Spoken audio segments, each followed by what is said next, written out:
This is not the Republican Party that I grew up in, and I don't think it's ever coming back. I did support what we did in Iran, but we're not engaged in a forever war. The Republican Party I grew up with would not delight in beating cops for a lie and then pardoning the people who beat the cops.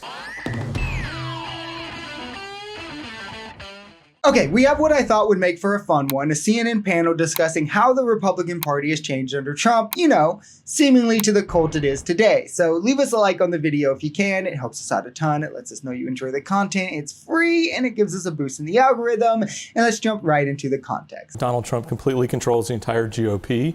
And the only example I can give that equates to it is like a rogue cult leader coming into a church and taking it over. He's brainwashed him, and you don't have to look any further than the zombie-esque reaction to even the last few weeks. I mean, Doge has imploded. He's made promises, yet the base doesn't hold him accountable for it. We've spent trillions of dollars in debt that he promised that we wouldn't. We still have wars in Ukraine raging, and he's taken the sides of Vladimir Putin until the last few hours. This is not the Republican Party that I grew up in. And I don't think it's ever coming back. I think it's gone. I think it's gone for good. They're in the ditch and they just don't know it yet. And it's simple, really. The best way to tell that it's a cult is that the opinion of the group is formed by the actions of the leader, not the leader is accepted through their actions aligning with the opinion of the group. That, or they just bend reality to cope. Like with the Epstein list, it was a huge deal when it was the Democrat deep state, but now it's, well, it sucks, but you know, we don't really care, or being pro-peace. Now Republicans are the pro-war party that, well, they've always been, but you know, you can't really pretend anymore, offering to help ethnically cleanse Gaza with U.S. troops, bombing Iran preemptively. But it's either war is good, actually, when you do it for good reasons, or it's somehow still the Democrats' fault. Fiscally responsible is out the window. He's signing another $4 trillion into debt, even on what MAGA actually cares about. He's like drastically underperforming the deportation numbers that he said he would do. He was underperforming Biden, right? So that's why he's resorting to these inhumane measures, targeting workplaces and farms and all of this just to try to boost the numbers up, because that's all he cares about. Yet literally not a single MAGA cares about any of these blatant failures. He can't stop lying, Scott.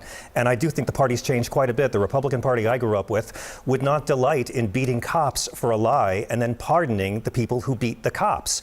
I don't know what conservatism means anymore. This gentleman is the perfect person to speak to what Mike Pence is going through, because what does it mean? It doesn't mean family values, doesn't mean the Christian values, fiscal responsibility. Again, we don't live in a theocracy. We live in a nation of laws, and we live in a nation of policy choices. Our policy choices today are basically the same as Republican policy choices, with the exception of tariffs, which I acknowledge. But this president, has done a lot of conservative stuff that people have always wanted. You've said two things a few times on the show. One about not living in a theocracy, which you're right. But it is also true, and I think this is John's point, that for many, many decades, the Republican Party, and even under Trump, says explicitly, we are a Judeo-Christian society. I agree with Scott Jennings. Honestly, Trump and Republicans are no different today than under George Bush. Greedy, corporate-paid, war-hungry liars that will lead us into recession and cost us American lives if we let them. Spot-on analysis by Scott. Honestly, the literal only difference that I perceive is, rather than lean into religious values, because Trump's a rapist and he hung out with Epstein and he habitually cheated on his wife, so that angle's not really going to hit for him, he leans into bigoted paranoias, white fright of immigrants stealing your jobs, or how ungrateful and undeserving black people are getting handouts because of sympathy points. Once you realize that's the only difference between him and Bush and everything else is the same, things make a lot more sense. I perceive the Republican Party as being interventionist with foreign policy and now being more America first, although I did support what we did in Iran, but we're not engaged in a forever war as far as I can tell. And we were with Cheney and Bush. We have been previously. His position on abortion, while you know, I am more to the left on this, it used to be fully pro-life. He's suggesting, you know, it goes to the states, and I believe he said he would never support a federal abortion ban. He said he wouldn't block gay marriage, which is something that I thought was always traditionally a conservative position.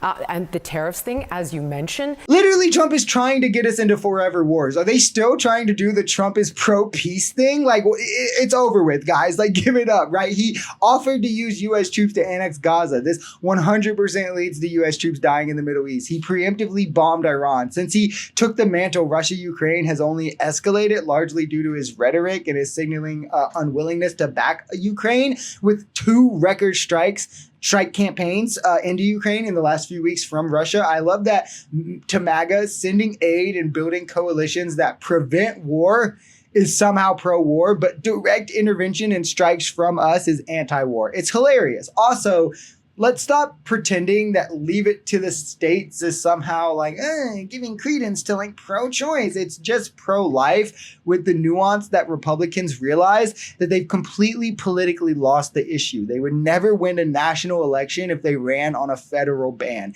If you ask someone if slavery's wrong and they said, well, some states should do it, clearly they're fine with slavery. It's the same principle for abortion bans. And sure, Trump updated Republicans' hatred of gay people, again, solely because they lost the issue completely politically, not because they think it's morally correct or for any other reason. And he only shifted the lens to trans people. So it's still LGBTQ hate that he's fostering, from homophobia to transphobia. It's one small step for mankind and one large step for MAGA, or whatever the saying is.